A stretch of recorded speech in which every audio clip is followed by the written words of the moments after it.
Hey, what's up? What's up? Good morning, afternoon, or evening, good people, wherever you are, wherever you happen to be, and however we're together. Thank you for being here. I'm Dave, and this is Dave's Head. So, what's in my head? First thing that's in my head is we live in this hyperbole world, right? And if you don't know, you haven't noticed this trend the last decade or so where this political hyperbole has become kind of like the norm when election season cycle crap bola is going on. But let's back up for a second and talk about the definition of hyperbole.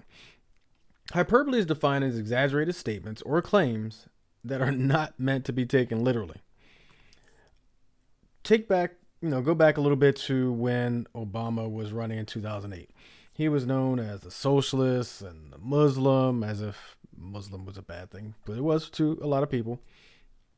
And even during the 2016 campaign, he was prevalently known as or referred to as the worst president in the history of this country.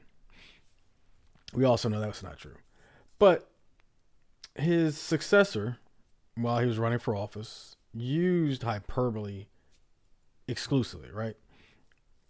It's part of his verbal toolbox. It still is today. He's the greatest negotiator. He hires the best people. No one has faced scrutiny like this ever. He's the smartest person and knows more than anyone. All these things are hyperbole that are almost impossible to actually prove. And so it relies on people believing that the things he's saying are actually true without proof. In religion, they call that stepping out on faith or believing in something without visible, physical, in your face, provable evidence to support that. It's the art of profiting off of, really, if you think about the analogy, throwing shit up against a wall and seeing what sticks. The problem is that as time goes on and more people believe the shit that's sticking, after a while the wall's covered with shit and you can't tell what's actually shit and what's not shit.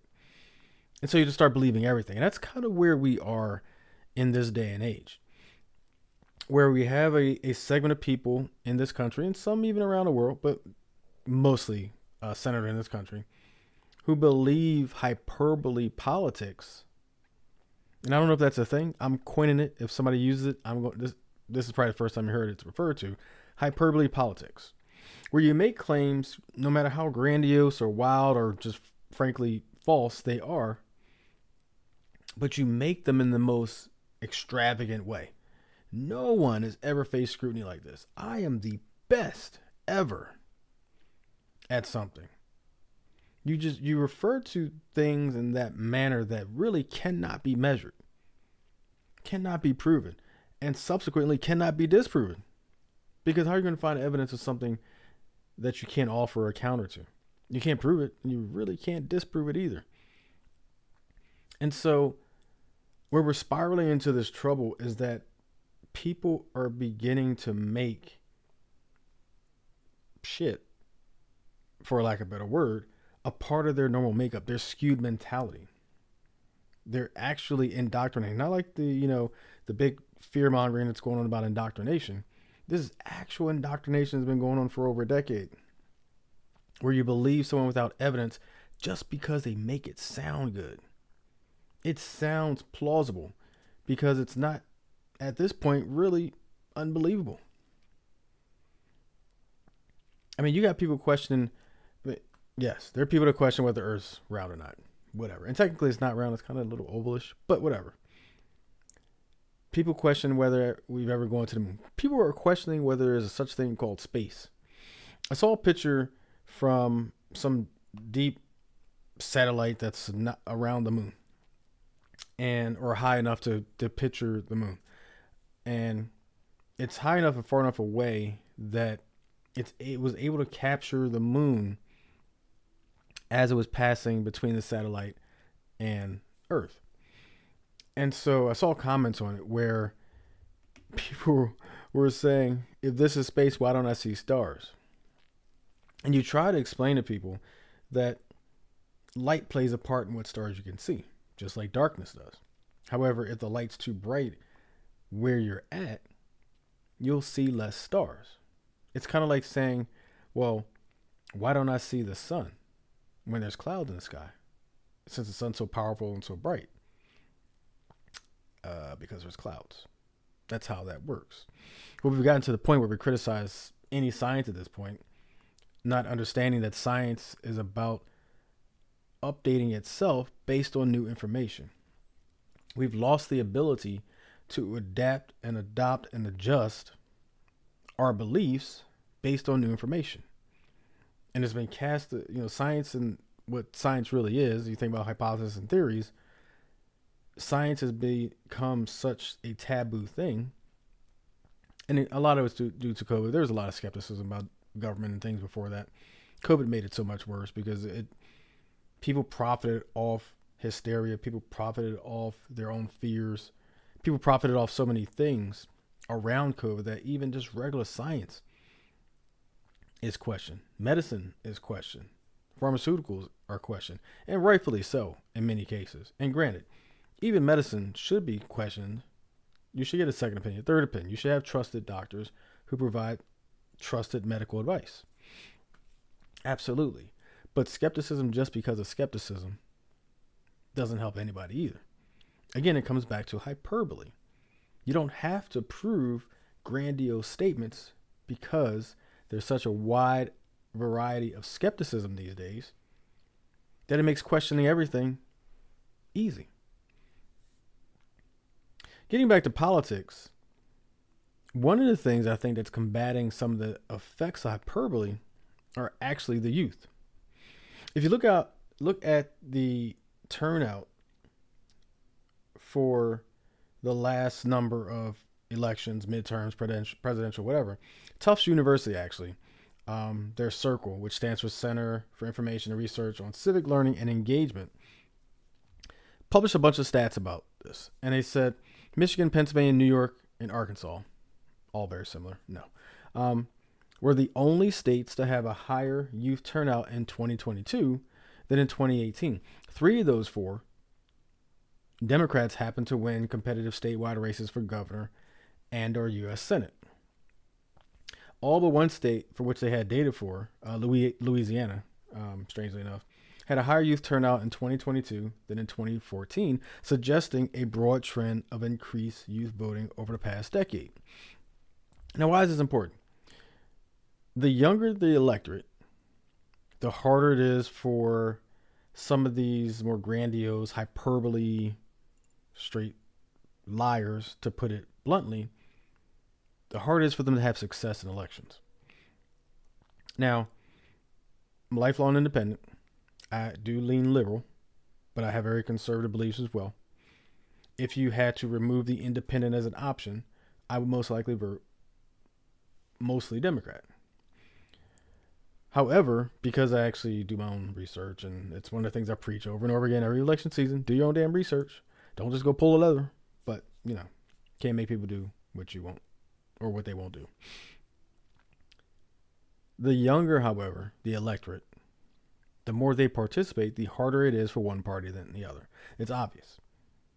Democrats are more favored to get the vote of younger people than Republicans.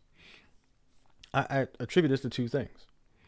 One, younger people are more passionate about a lot of the issues that Democrats claim to support, at least. The other thing is Republicans are doing a lot of things to inhibit electoral rights, which in turn has a counter effect with younger people, pushes them away from the party. They're also, and believe me, don't do your own research or don't, Republicans are more likely to be the crazy cuckoo side of politics than not. Lauren Berber, what's the one lady, I can't remember her name right now. She looks horrible, but whatever her name is, can't think of it right now. You go all the way back to the John Boehners, although John Boehner was kind of the almost middle of the ground.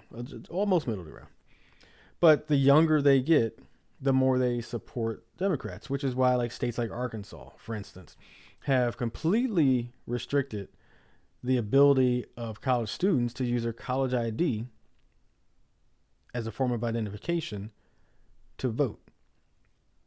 Now, I know, that makes sense. The ID is good enough to be on a campus, to identify yourself. Probably good enough to, if you get stopped by police and you just happen to only have your student ID, it's probably good enough to identify you. But it's not good enough to walk into a voting booth and say, hey, this is me. There's multiple reasons why that's probably possible, or not possible, but they're doing that. One, you get that conundrum for college students, especially out-of-state college students, who, yeah, you're kind of away from your home for more than 6 months a year, so you could technically switch your license to the state where the college is, or you keep that license in the state that you're from, and now you kind of have to try to figure out a way to go back there to vote. Or you could do provisional where you're at because you're in school. Depends on the laws. Bottom line, it makes it more difficult. But there's a trend. And the trend is the hyperbole is having less and less impact because more and more youth are voting. It's why I think it was either a senator or congressman in a state was proposing raising the voting age to 25. Now, some people may say, oh, that's not really high impact on anything, but you think about it.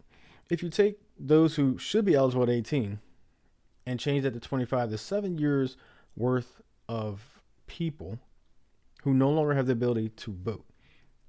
And you shift the average age of the voter from here to here. And for those not watching, listening, just moving my hand from lower spot to a higher spot. But you're shifting the average age up, which aids who? It aids the Republican Party.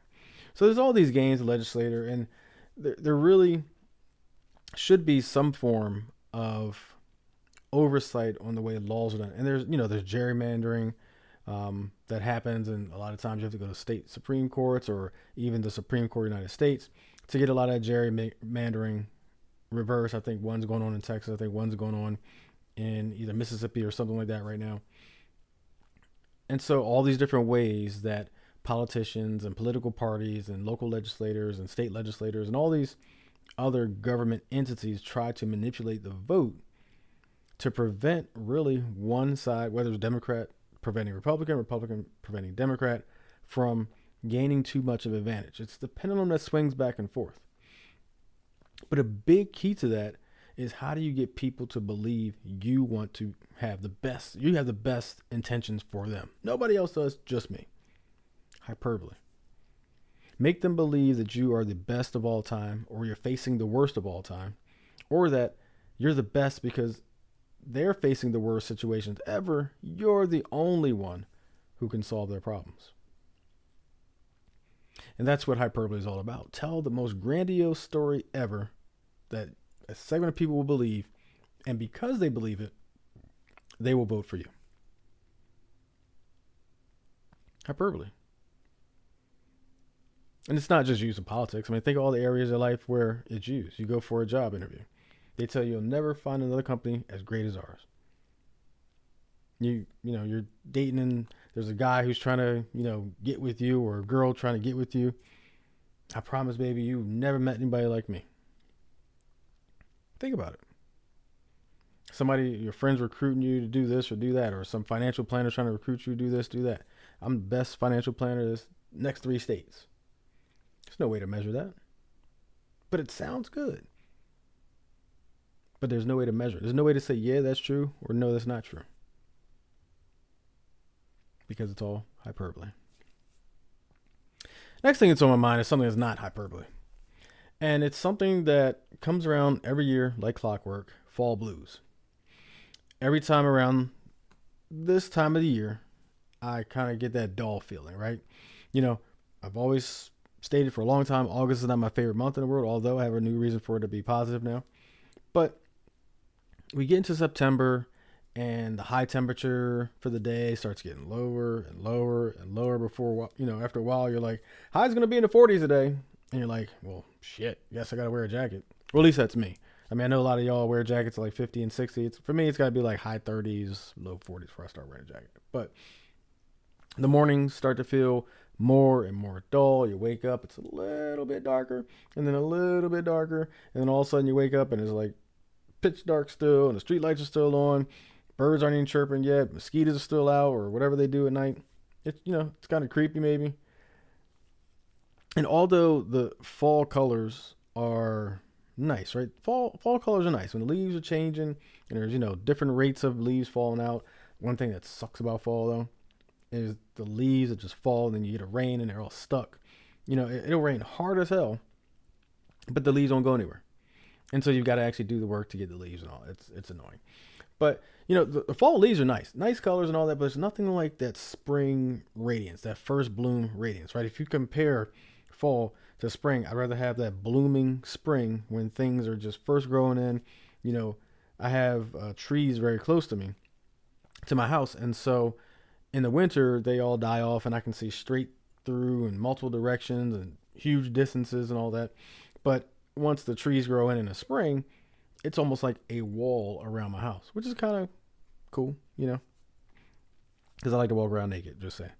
But football is, nice to look forward to in the fall, right? But with me not playing anymore on weekends, and I am still retired, it's different, right? I retired in the last year. This is kind of the first season where I'm not even considering going back.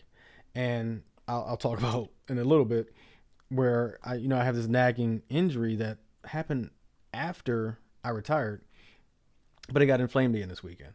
And so I'll tell you what I was doing when it got inflamed, but I'm not doing football anymore. And so it's a little different, right? Now, granted, I'm filling my time with a bunch of stuff, and I filled my time this weekend with a bunch of stuff, but I'm used to, still a little part of me is used to getting up on Saturday morning, playing 2, 3, maybe even 4 games, and then rolling to a happy hour, going to go run some errands, and then coming home, showering, partying half the night, waking up Sunday, maybe playing in a Sunday league, or maybe just relaxing, grilling, hanging out, watching football, whatever. It's different, It's a little bit different because, I'm sitting in my mid-40s now, and while, yes, I'm still in pretty decent shape, health is amazing, I get my blood work, I see my doctor every year, and, and I encourage every man, woman, please do your checkups, get your physicals, do your screenings, blood work, all that stuff. Please do it. But it feels like finally I've retired. It's interesting. Like if you played sports or you've done something for a long period of time and you make a change, it feels different at first. So yeah, I'm not doing football no more. Oh, I don't work for this company anymore. Oh, this relationship's over. And then one day it just kind of hits you like, damn, I'm not playing football this year. And it hits you in a way. And listen, trust me, I'm not sad. I've had about 30 years of football. I played a lot of football, ran a lot of miles on these legs. And so I'm okay with, I've gotten to the point where I'm okay with football not being a huge part of my life anymore. But there's that period you get when football is starting where, and as a football player for all this time, you feel like you're ready to go. You feel like I'm in great shape. I can do this. And then you walk too much one weekend and your capsule injury flares up and you're like, well, what the hell? This is not even football. And I'm like suffering a little injury here. Like it's the worst. But you add to all this too, this blah feeling, coming off vacations in July and August twice, and then rolling into September. And, the weather starts changing. This is not beach weather. It's not really warm like that. You walk outside and the sun is not as warm. And that adds to that blah feeling as well. And so I've been thinking too, wondering if I should do less summer vacations. Maybe I start doing little fall vacations because, you can still hang out in the summer and enjoy the warm weather and the sun and beaches. Certain places I ain't going to AC. That's just AC water is not my thing. But doing beaches and maybe flying somewhere in the country during the summer, but then taking the fall and getting away to the islands. Now, granted, you got to know where to go because it's hurricane season. But fall is a transition period for a lot of people because for people like me who love the summer, who love the spring, I'm okay with the fall, not a big fan of winter. As we start getting colder and colder, like I said, the high temperatures start coming down and more down and more down and more down, and you're doing less and less, which is actually not a bad thing. Sitting around the house, fireplace on, I'm cool with that. But as you start doing that more and more, you start fiending, like me, you start fiending for a beach. And so I do have trips planned in October. Actually, I got more than that. I got into this month, twice in October, I think December. I think November, I'm pretty much home. But as we do these things more and more at home, as the weather gets cooler and cooler, that blah feeling creeps in. And so, what I try to do, or what I'm planning to try to do, is kind of do some of the things on my whiteboard, kind of check off some reading. I got my guitar lessons, all these different things I could do because I'm going to be home. And so, hopefully, I'll be able to take advantage of this no football time and make it more productive. What's in my head is brought to you in part by Digga Movers, your safe and swift moving company. An A+ rated one-stop shop licensed and insured moving company, providing local and long-distance services on the move. For more information, visit their website at www.diggamovers.com or call 1-888-77-DIGGA. That's 1-888-773-4436. The last thing that's on my mind is growth. In my organizations, you have elections for various offices. My fraternity is not any different. On the chapter, regional, and international level for my particular region. Now, some other regions in my fraternity, they actually do elected officers on the state level as well. Mine does not. This past weekend, two pretty big things in my fraternity happened for me. The first is last week, I announced my candidacy for a regional office. Director of Publicity. Woohoo, let's go. Ewingsforexcellence.com in case you're interested. And supporting, of course. Support. It costs money to run campaigns. But, I've stayed out of the election political arena in the 10 plus years I've been the man of Phi Beta Sigma. And various personal reasons why I decided to keep my head out of the ring, if you will. Politics just really wasn't my thing. But now I see an opportunity to have positive impact in my fraternity, in my region, as I continue on this path as a man of Sigma, my growth path, if you will. Opportunities to lead is something that I've really taken on, not just in my fraternity, but in nonprofits spaces, in entrepreneurial spaces, in philanthropic spaces. I've taken those opportunities really the last decade. And so announcing and putting myself out there for candidacy, while not uncomfortable for me, because again, I have no problem speaking in front of people. I have no problem being the center of attention, if you will. It is something new. And so if you know anything, I did my spreadsheets, did my calculus, whether it's, pluses and minuses and all that thing. And then I decided to dive in. And so website, flyers, graphics, the whole 9 yards, as they say. But I announced last week, and surprisingly, and also not surprisingly, tremendous support for my campaign. And so I'm looking forward to running the race that I plan to run. And hopefully next spring, I will be elected to that office. So wish me luck. But the second thing that happened last week and actually this weekend, and it's been leading up to it the last couple of weeks, really with the planning, meetings, texts, email, phone calls, all types of stuff, is as state director in my state, a tri-state meeting happened with 3 states in the area, including mine, and we hosted an area meeting with brothers of my fraternity in Delaware. Now, listen, I'm not an event planner. That's not me. But I like I said, I poured a lot into planning this. And in many ways, shocked myself with how well it was executed, how well the planning came together, how well, the things that I just took it upon myself to do worked out. And trust me, there are no possibilities of me switching careers into event planning. But I definitely feel more comfortable doing this in the future because of the way I operate. Archive everything. I can refer to it, another time if I need to, and bring it back up and work from that example. Timelines, agendas, all those things that I put together came out pretty damn good. And it's evident by the numerous calls, texts, messages, inboxes that I got, comments on posts that I got, really celebrating and congratulating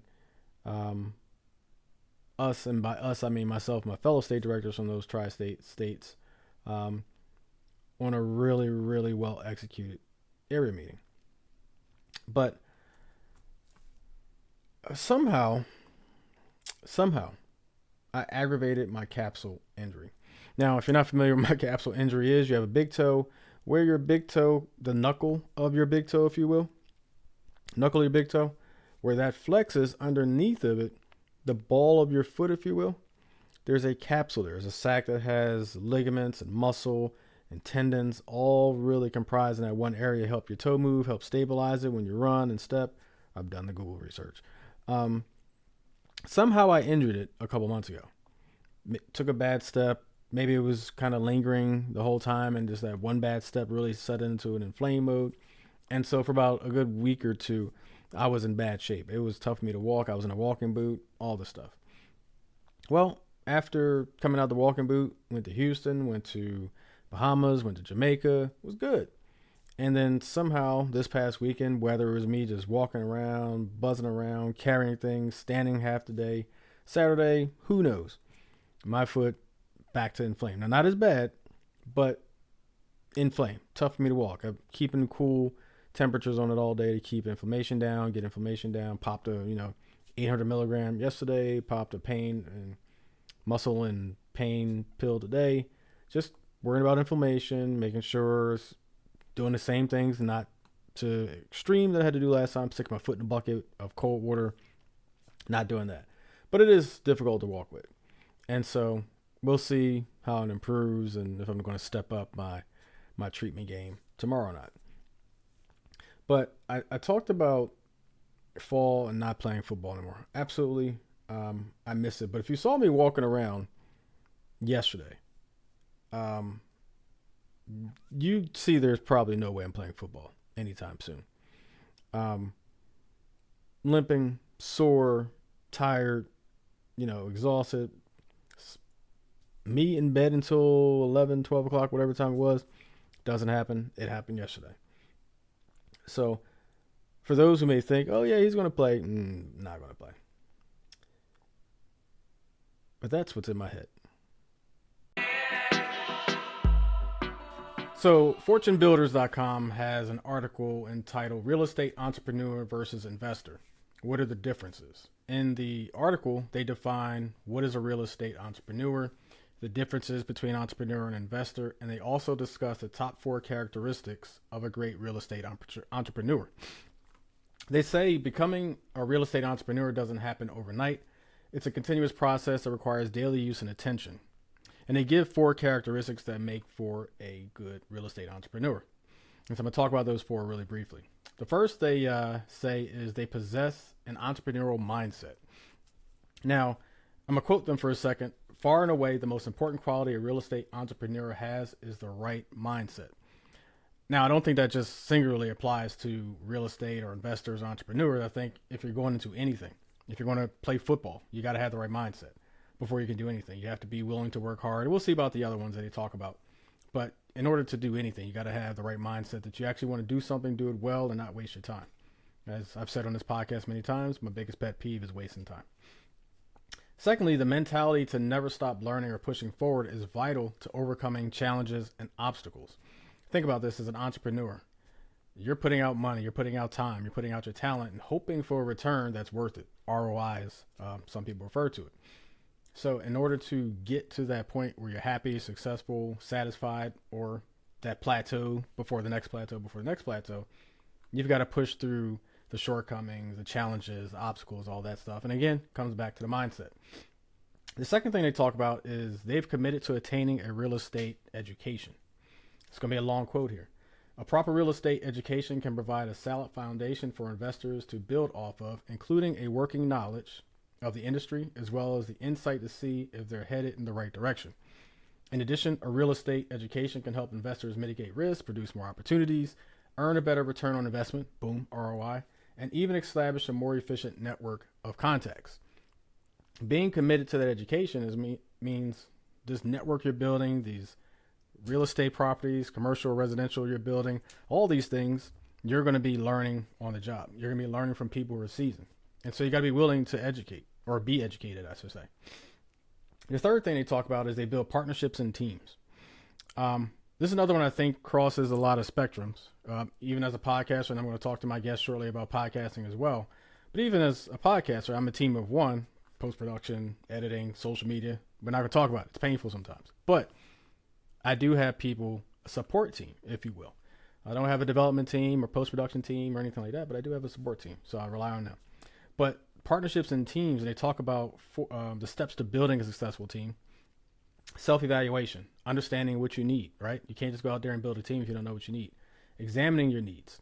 What are the priorities versus things you can get later? Adding key players, identifying those networking people who listen. He can get me the money. He can get me the bodies. He can scout locations. Identifying those people. This guy just makes a lot of money, so I'm just going to roll with him. That's all it is. And then the fourth one, setting goals. Can't just be about building a team. What is this team going to do once you get this team assembled? So those are the 4 keys to building a successful team. And the last thing they talk about is consistent with your positive daily habits. Now, I talked about working out, eating healthy, all these things I do. I've talked about this in my podcast. One of those things I struggle with tremendously the last couple of months because I've been in Houston, I've been on vacations, I've been all over the place except working out. And so I'm struggling with getting back into that groove. You take a freaking day off or you take a week off and it just throws everything. It's hard to get started back up again. But they talk about a couple of daily habits to becoming a real estate entrepreneur. 1, wake up early. Now, I could do that, check. Because I wake up at freaking 6 o'clock or whenever the sun comes up or whenever the birds chirp. I'm up. It just doesn't matter. But waking up early, getting an early start, formulating. I talked about with my last guest on the last episode how when he wakes up, the first thing he does is grab a journal and starts writing. Every single day he has, and I forget the term he used, but he writes in his book. That's how he's a novelist. That's how he's a playwright. That's how he's all these things. He writes his ideas down as soon as he wakes up. And then they also talked about actually dedicating time where his family has to go away. His wife and children cannot be in the room with him, which is interesting. But, that's the way it works for him. The second thing is visualize success and talk to yourself. I definitely have the talking to yourself thing down. I do that every single day. But visualizing success is saying, hey, I'm going to do this on day 1 and I want to see on day 100, this is what's going to happen. Not only do I want to see it happen, I believe it's going to happen. So visualizing success. And the last thing, which is always huge for me anyway, is always be networking. Wherever you go, when I'm in the airport, when I travel, when I'm at conferences, when I'm going to the store, when I don't have headphones in. Because for some reason when I go to the supermarket, I put headphones in because I don't want to be bothered. I just want to go shop for good food and come home. But other than that, I'm always networking. And so check out the website, fortunebuilders.com. And his article, website, or URL is Real Estate Entrepreneur Investor with dashes between each word. Check it out. Talking about real estate, talking about entrepreneurship, we're going to talk about a lot more because I'm going to bring in my guest for this episode, Marcus Norman.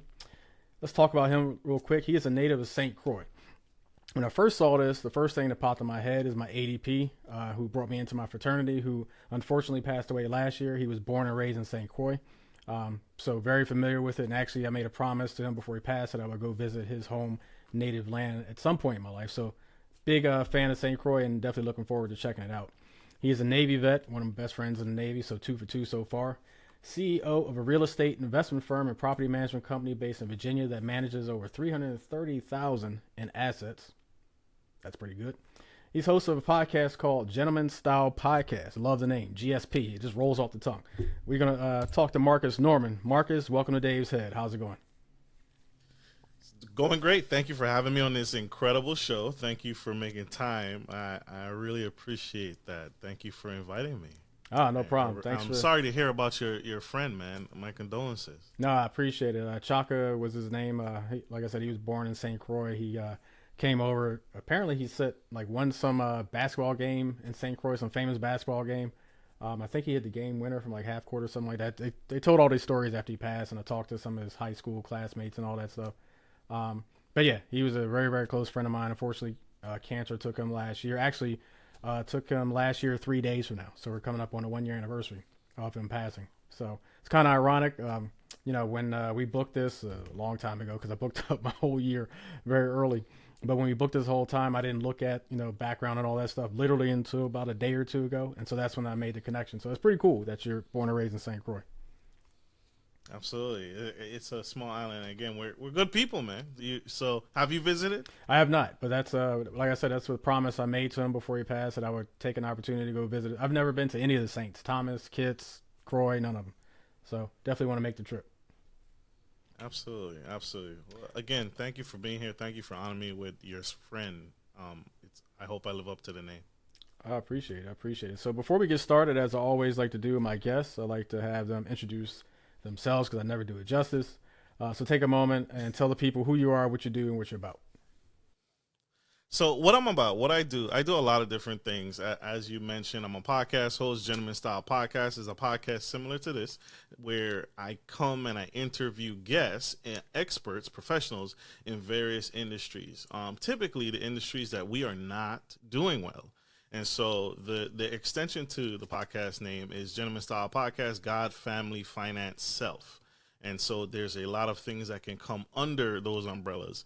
And so we talk about finance, we talk about relationships, we talk about dating, we talk about sex on my show. We talk about investing, not just real estate investing, but also alternative investing and alternative investments.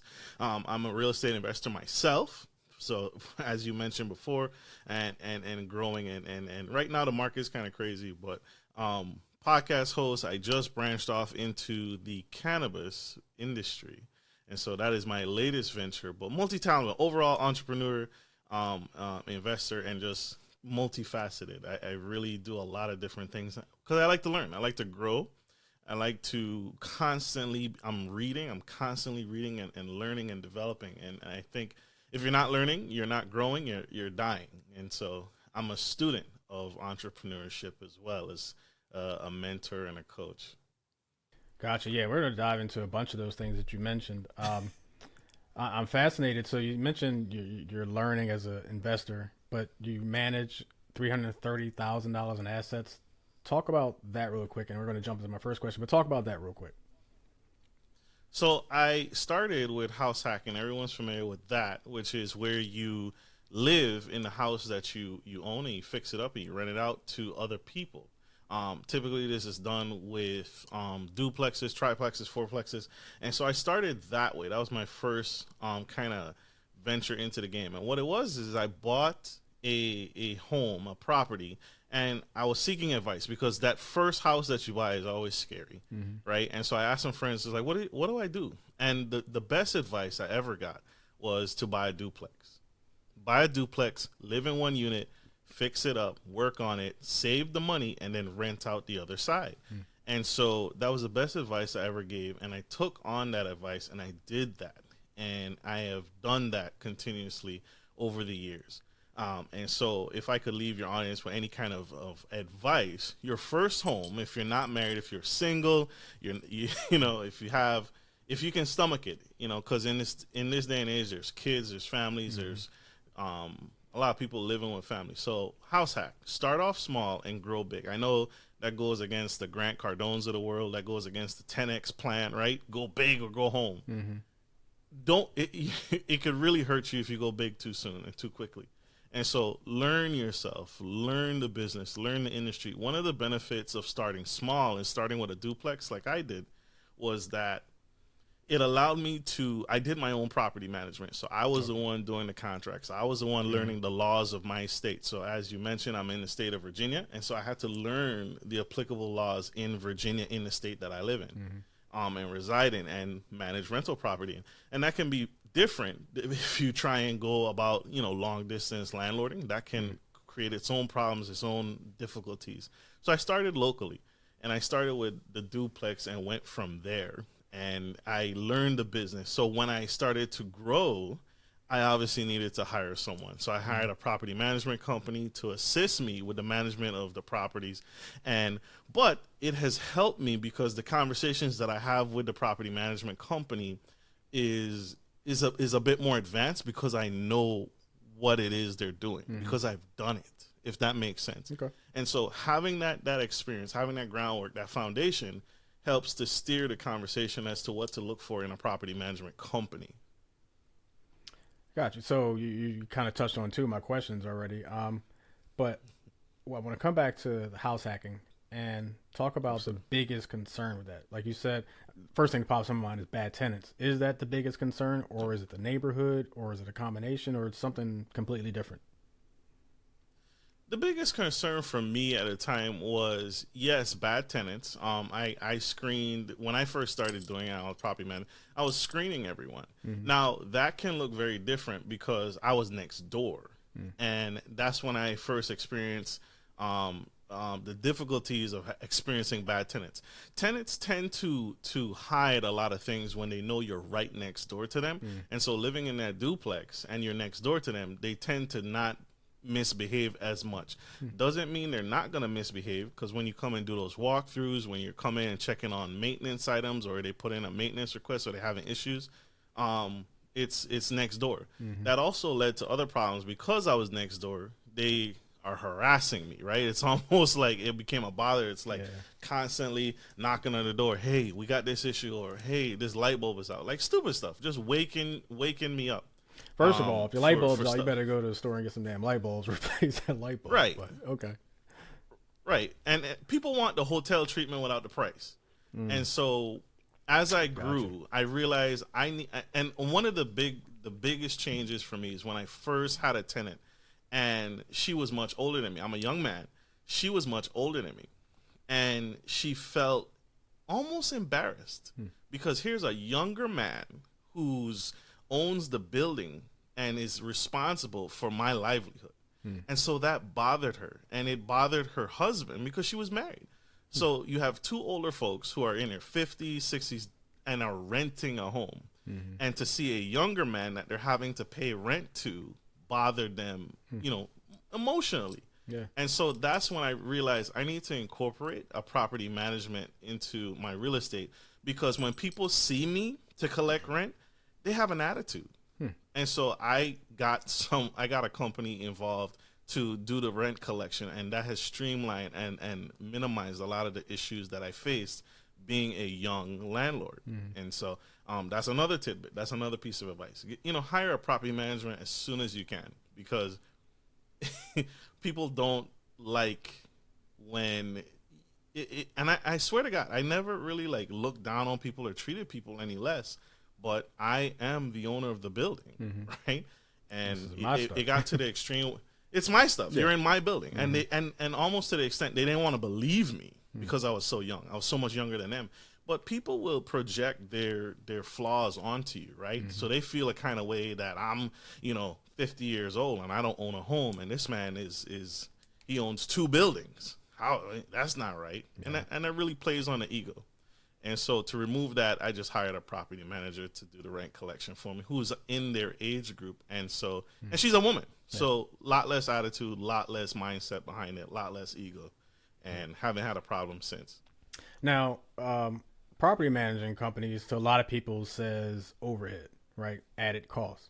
Talk about that side of it, and the ROI that I talked about earlier. That return on investment with hiring a property management company, getting you better relationships with your tenants, and maybe even working out in the long run, because maybe you can charge a little more for rent, you make the money back, that type of stuff. Absolutely. So I understand that there's costs involved, right? And a lot of the property management companies that I interviewed, they charge for those additional things, right? They charge for extras, quote unquote extras. And so and some of it is legitimate, right? I understand if you are going to represent me in court, right, there's a cost to your time. So I understand that. But there's other things that I discovered that property managers charge for that I thought was a bit ridiculous, right? And so there were property managers who wanted to charge for lease renewals. So you have a tenant, they've gone through their entire contract. So the contract is now renewing to where you need to reach out to the tenant to say, hey, your lease is up in January. Are you going to renew, or are you going to leave? And that's when the negotiations come in. So a lot of the property managers companies that I interviewed charge for just renewing the lease, which I think is absolutely that's ridiculous, because all you're doing is really communicating with the tenant. If they agree to stay, you're sending them over, more than likely, a DocuSign document for them to electronically sign the new lease, extending the year or the 3 years or 2 years or whatever it is. Yeah. And so it was absolutely ludicrous for me to pay a fee for you to just converse with the tenant, because you're going to have to do that anyway. Yeah. And it got so extreme to where property management companies, they want, because they're renewing the lease for you, they want the entire first month's rent of that month that they collect the new lease. So I was like, no, I'm not paying that. I'm not paying that lease. So lawn maintenance, lawn care, those are things that I push off to the tenant. I'm not paying to cut your grass, right? This is not again, because there's a lot of people that want to live in these fantastic housing, right? These beautiful houses, but they want hotel level amenities. I'm not coming to clean your room. I'm not coming to clean your house. I'm not doing that, right? You clog your toilet. You, like you said, the light bulb thing, right? Yeah. Oh, go to Home Depot and buy your own light bulb. I'm not coming in there. I'm not sending a maintenance guy to change your light bulb. Change your light bulb. Let's move on. Any other big ticket items like that? So that was the kind of do's and don'ts, and those were the things I had to learn. What I can take on and what to push off to the tenants. And a lot of the things, lights, water, gas, those are expenses that tenants pay. I don't pay those things. Yeah. Now, when they move out and the place, then I switch those amenities back in my name. When my property manager switches those amenities back in my name or her name, and we run it from there, and we bill it out of, the income and the revenue that the property generates. But most of your day-to-day operations or month-to-month operations are passed off to your tenants. If you want to be that nice landlord to cut the grass and maintain the grass because it's your building and you take pride in it, be my guest.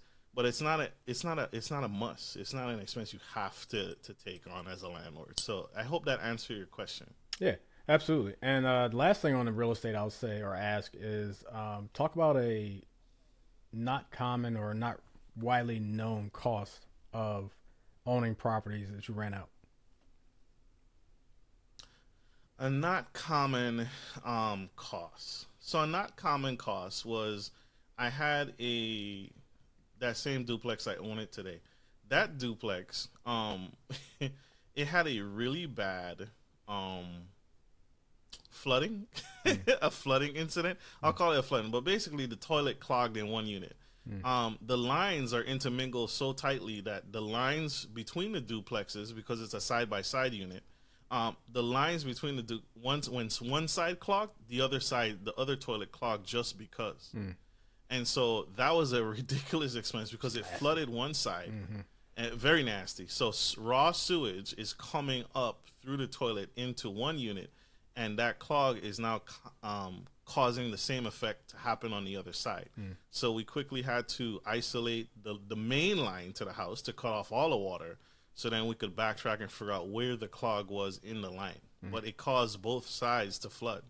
And so that was a huge epidemic. That was very nasty.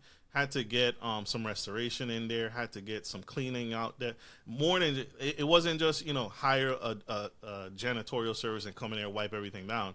I had to hire a fumigation team, a company that specializes in restoration. So the big name companies that do like restoration after your house burns down, I had to hire one of those companies because they have to kill not just the surface level bacteria and fecal matter that came up from that toilet, but they have to cover and restore all the fecal matter and destruction and the nastiness that seeped into the tile. I had to bring up new tile. I had to get the old tile out because whatever fecal matter is absorbed into that tile is going to still be there. So that has to come up and has to be replaced. So that was a very unique experience, and it's not a common expense, but it is a big expense if you don't see it coming. And I had never experienced that until then.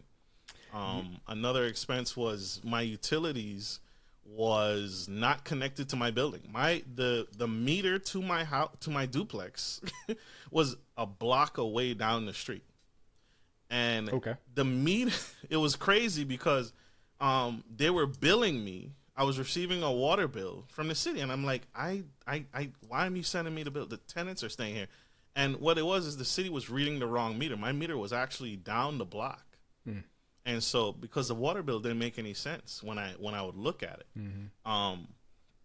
And so I contacted the city. I said, you need to move that meter onto the property. It shouldn't be a block down the street. It should be on the property. Well, the city charged me to move their meter. And so I had to pay the city to send their people. I had to pay $500 for the city to move the meter onto the property, within the property lines, so they could read the correct meter. It was the most craziest thing ever. So it was things you learn, right? Lessons learned. But now, as I advance, as I grow, I know what to look for moving forward. I hope that helps.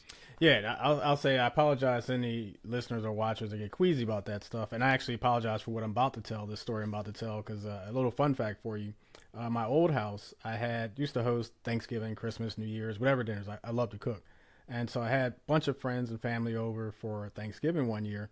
And as I'm going to take my uncle, who's now deceased, and my aunt, and I think one of my relatives to a train station not too far away, something didn't smell right. I'm like, I just cooked all this food. It doesn't smell like food all of a sudden. And so I go down to my basement, and at this time my basement was unfinished. I was preparing to finish it. Luckily, it happened before that. And literally the trap for my washing machine that I put in, this is me, very, very young and inexperienced in plumbing. I didn't put an S-trap or a P-trap or anything. I just put a straight pipe. And so some of the toilets had gotten backed up because the drain or the pipe that went to the street got clogged up because all the people in the house, they just kept using the bathroom. And so it was literally backing up through that, water goes where it can flow. And so the lowest level point that it can come up was the drain pipe that I put in for my washing machine that I yet to put in my basement, but I just left it exposed. And so I go downstairs and there's just shit everywhere. I mean, it was just nasty. So I literally said, you know what, the hell with it. I'm going to go drop you off at the train station. It's going to be like this when I come back anyway. And so I wound up having to, fumigate and do all the stuff myself. Probably shouldn't have did that, by the way.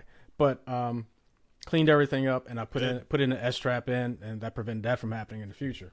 But I quickly learned that lesson about plumbing, that you can't just put an exposed pipe with no S-trap or no trap whatsoever and expect water not to find a way to get there. If it floods, if the toilet backs up, because I'm not even lying when I say probably 10 to 12 people use my bathroom in the span of a half an hour.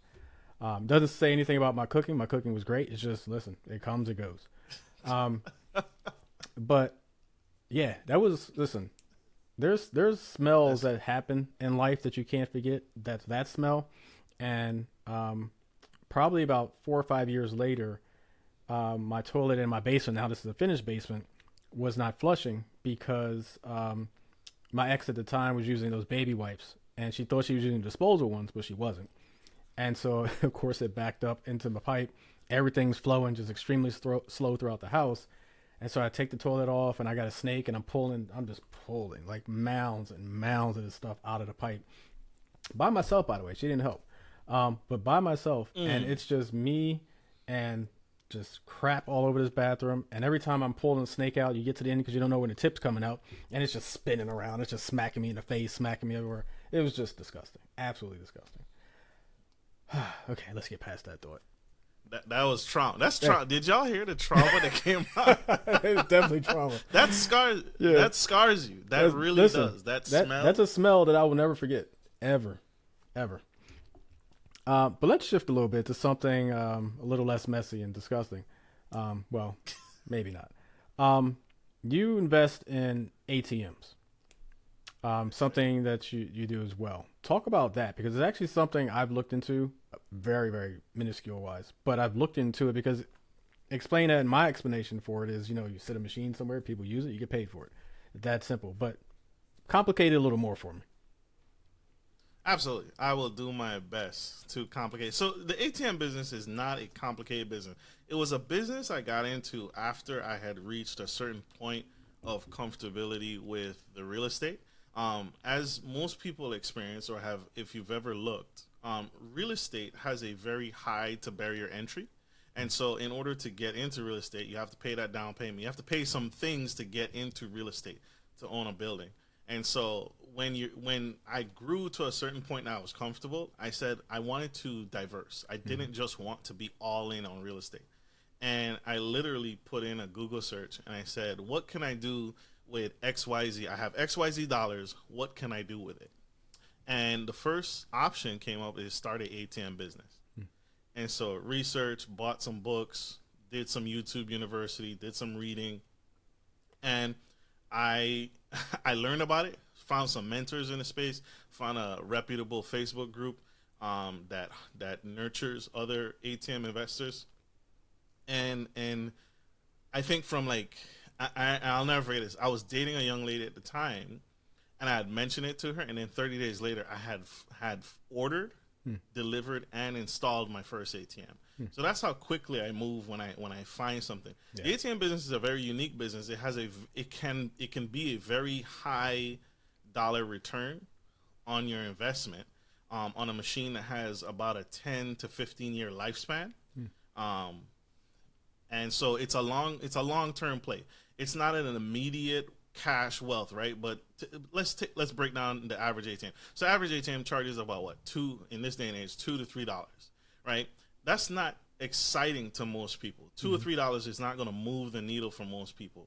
But times that by 10 transactions, right? So 10 transaction gives you $30 from that 10, from the $3 fee, right? Now multiply $30 times however many days in the given calendar month. Now you begin to move the needle in the right direction, and now you're seeing revenues moving in the right direction. And so it was another business stream, and a lot of people think because I'm in the ATM business, I'm in the vending machine space, and I'm not, right? I didn't want to do vending machines because you're dealing with food. Yeah. Versus money. I don't want to have to go to Costco and pick up chips and snacks and bubble gum. I can go to one location and service all my portfolio of ATMs. So I just need to go to the bank, pick up the cash, and deliver it. Now, it's not a widely advertised business, although you'll find people. You'll definitely find people who advertise what they do. But I find that to be very dangerous because it's a cash business. Yeah. And it's a very high cash value business. I never want people to feel or think like, oh, he has a bunch of money on him right now, let's go rob him.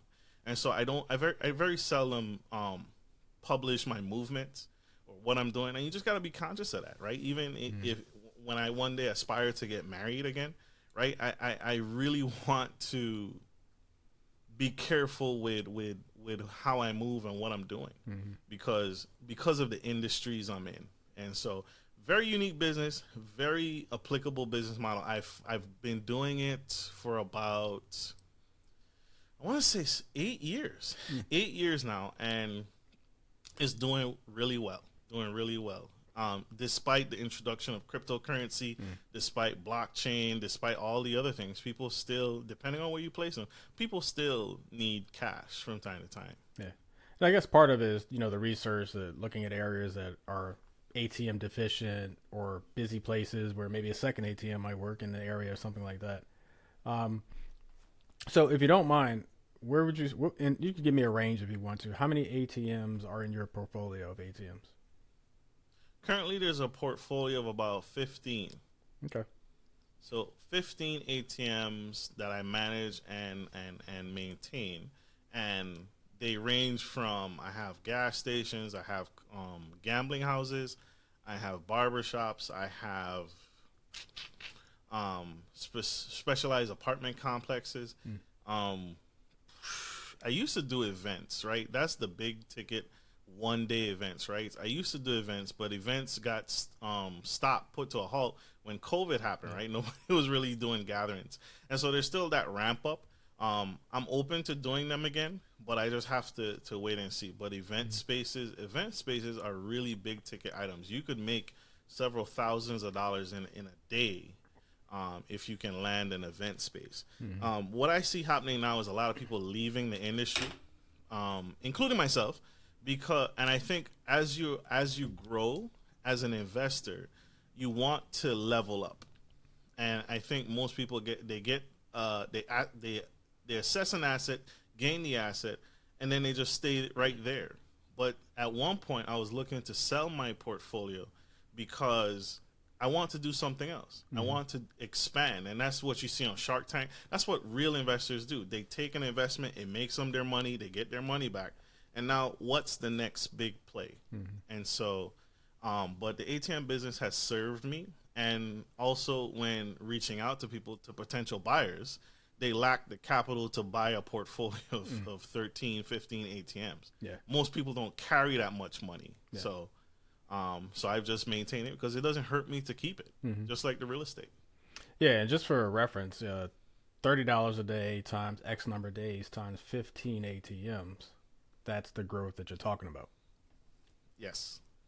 Yes. So when I did the example, that was one machine, but so I have 15 machines that do about similar numbers to that. So yeah, if you're trying to get a baseline, so I'm not telling you what I make, but I mean, if you $30 a day, take it from there.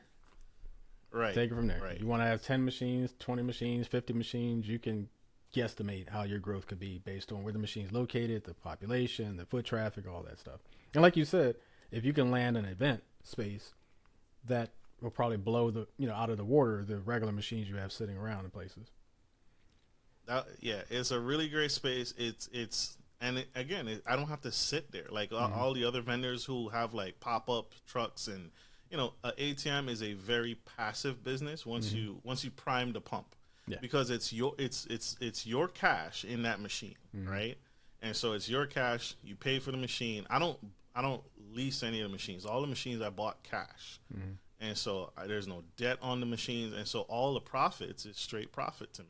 Yeah. And so, super, super powerful. Really, really powerful. Cool. Let's shift to another of your ventures. We're just going to talk about all your ventures today. So the one I'm most interested in, believe it or not, CBD, hemp, cannabis. Now, besides feeling good, right? The negative spin and hesitation by some state governments around these areas, why go in that direction? You turn on the news, depending on which one you watch, CBD, hemp, cannabis is evil, it's bad, or some it's great, it's healing, it has properties. Why jump into that volatile space? Absolutely. As an investor, I'm a risk taker. I have a very high risk tolerance.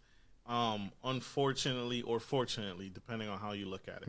And so I'm willing to dive into the spaces that people dare not go.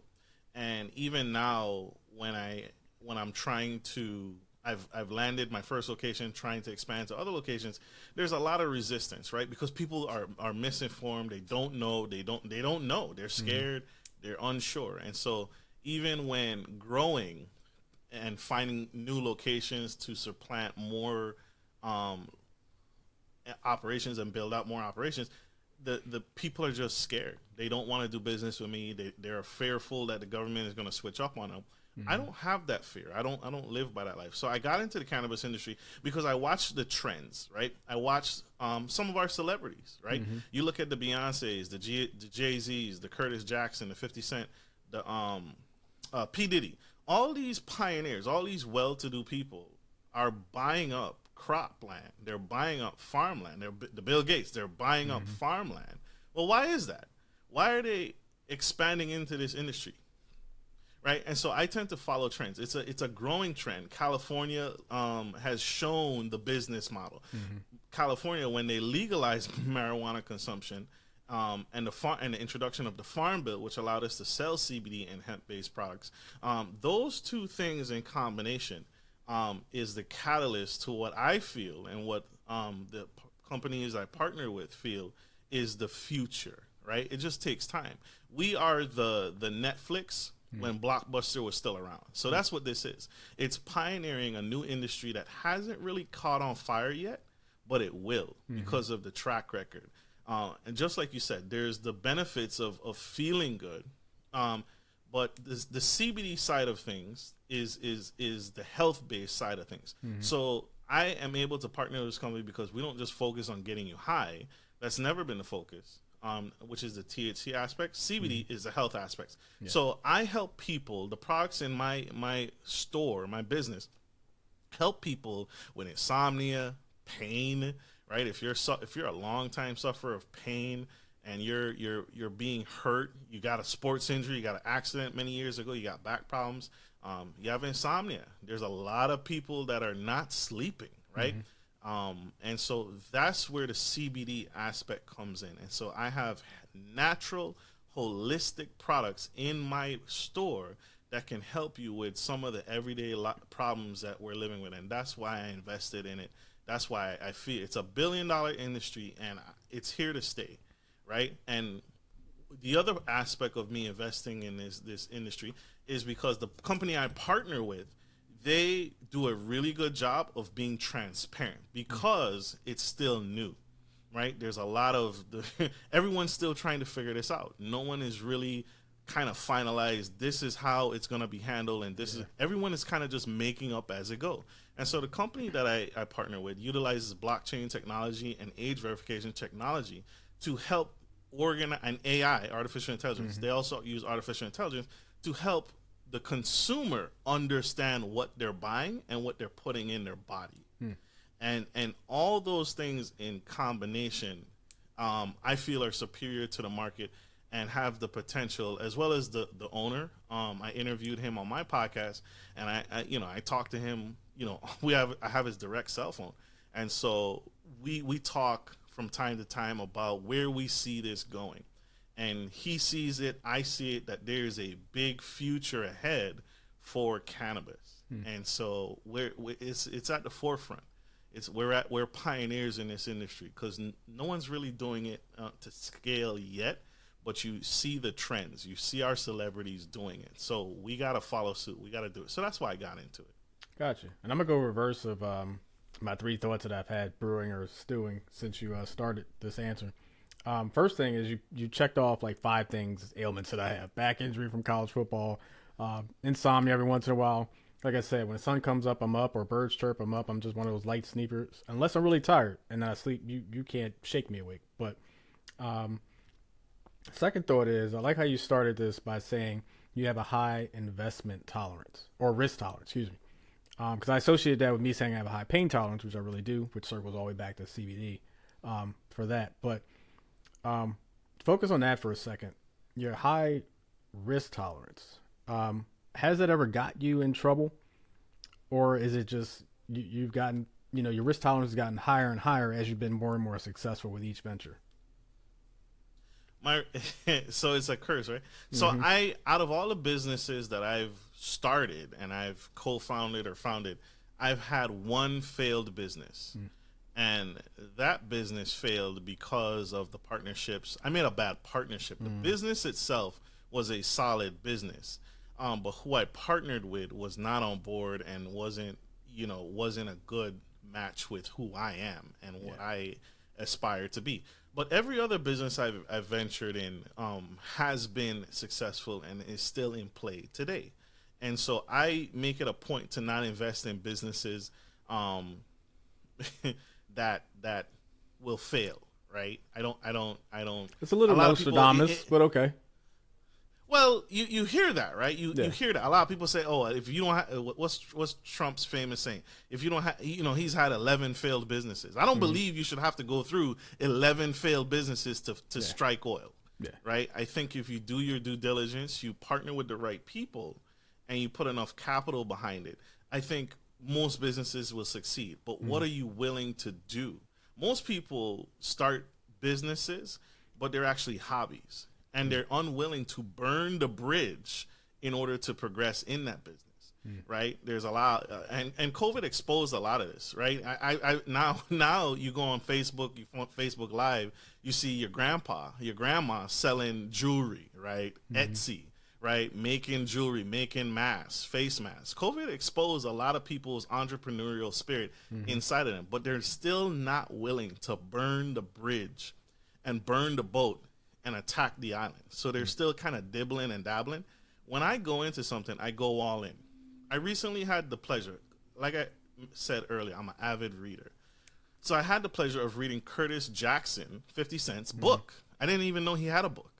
And I read his book, and it's a really good business book, right? And unsurprising because 50 Cent is a gangster. You would never, I didn't expect. First of all, not to interrupt you, I didn't know where you were going with that. That you were so surprised he had a book. I didn't know if you were saying the man was dumb. Listen, just continue. I didn't know where he was going with that. No, but I was surprised. I was pleasantly surprised because he's a gangster, right? I wouldn't mess with him. Yeah. But the man gives real business strategies in that. And so one of the things. Wait, did you say he get pimp strategies? Did that just slip out? Pimp this business out, man.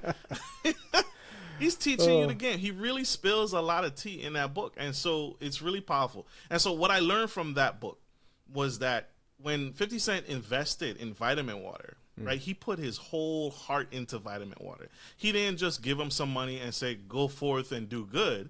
He did commercials with it. When he was working out, and he was being recorded, he wanted you to see that he had vitamin water in his gym bag. When he's doing a photo shoot, he has vitamin water in his hand. So he put his whole backing behind the business. And so that goes along with what I said. Most people dibble and dabble in business, and then the business fails. Go all out for that business. Do not start any business you don't intend to put your all into. If you're not how I bought my duplex is I emptied my 401k from a previous employer. Now, you say that to most people, they'll have a heart attack. What? You touched your 401k? Everyone I spoke with, oh my God, don't touch your 401k. That's your retirement money. Listen to me closely. I emptied my 401k. I took every single penny out of that 401k to buy that duplex. Most people are unwilling to do that. They'll take a couple dollars, but the whole thing, what are you willing to give for your ambition? What are you willing to do for your goals? You got to go after it, or else it's bound to fail. Stop treating your business like a hobby. It's yours. Make it work. Find a way, and go all in. Not gonna lie, I've had. So that's why I was going with that. Yeah. Not gonna lie, I've had that thought about my 401k. I've amassed a pretty substantial sum of money in my 401k, and I thought about just cashing out and making move. I've thought a lot about that the last 6 months. So it's to hear you say that you did that, and that's where the genesis of where you are now is a little inspirational. Not gonna lie, but I think you was saying 50 Cent's dumb. I swear that's what you said. He's not dumb. I just no. Didn't expect. I didn't. He's not dumb at all. I didn't expect. Because most people that enter the industry, in rap industry, they fall off, right? They disappear, right? They drop a couple hot albums. They're hot for a couple years, but if they don't invest their money, they're gone within a couple of. Chingy, where's Chingy right now? Anybody know? The kid that did right there is Chingy, and then there was another kid. But there's a lot of artists that enter the industry and they disappear and they fall off. Yeah. But 50 Cent, Curtis Jackson remains relevant, and that isn't because of his 50 Cent persona. That's because of his Curtis Jackson, the business mogul persona. And he was smart enough to separate the two, which is incredible. I never thought of separating my identity, right? Separating this side, the mogul, the rapper, the artist, the musician, from the business mogul. And that's incredible. But that's not something that we're privy to until we read about it in a book. And so he wasn't dumb. He just was in a different. I'm dumb. I'm the dumb one because I've never been a gangster. I have failed at being a gangster growing up. I was terrible. I tried it. It didn't work out. No. I'm saying more perception. Perception might have been he's dumb, but I don't want nobody at me or forwarding this to Curtis. None. I like how we're using his government name instead of 50 Cent, but I don't want nobody forwarding this. And next thing you know, I'm getting clapped back on Twitter or X, whatever it's called now, on Instagram. Let's shift before we wrap up the Q&A section. Talk about Gentleman Style Podcast. You touched on it a little earlier, but kind of talk about the genesis and what motivated you to start that podcast and what you want your listeners or viewers, I'm not sure if you're on YouTube as well, but listeners and or viewers to get from episodes of your podcast. So thank you for that. Great question. Gentleman Style Podcast was a podcast I started and initially gave up on. I had originally done a talking point where I was basically all the things that I had learned and read about and was practicing, I was talking to the audience myself. And I was teaching and giving pointers and tips and suggestions. That didn't work out. And I quickly realized I felt like no one was really paying attention to me. Until one day, a young lady asked me she saw everything that I was doing. She saw the ATM, she saw the real estate. And she said, Marcus, can you just give me a quick rundown of what it is you do? Or I want to talk about real estate. So instead of talking about it, I sent her a clip to a previous podcast episode I did. And after an hour, she came back and she immediately said, why isn't this public? Why aren't you like sharing more of this? Because the information in it was so insightful that she was incredible. She was inspired by it, and now she's in real estate herself. And so it inspired me to bring back the podcast. So I revamped the podcast, so now it's an interview model. And so I interview experts instead of just talking about myself and what I know. I interview the experts that help us do well, because we're not doing well. Like I shared earlier, how I got into the ATM business was because I had to Google search it. Well, how do you know what's relevant, right? How do you know the information that Google is feeding you is actually pertinent to your city, your state, your zip code, or even relevant today?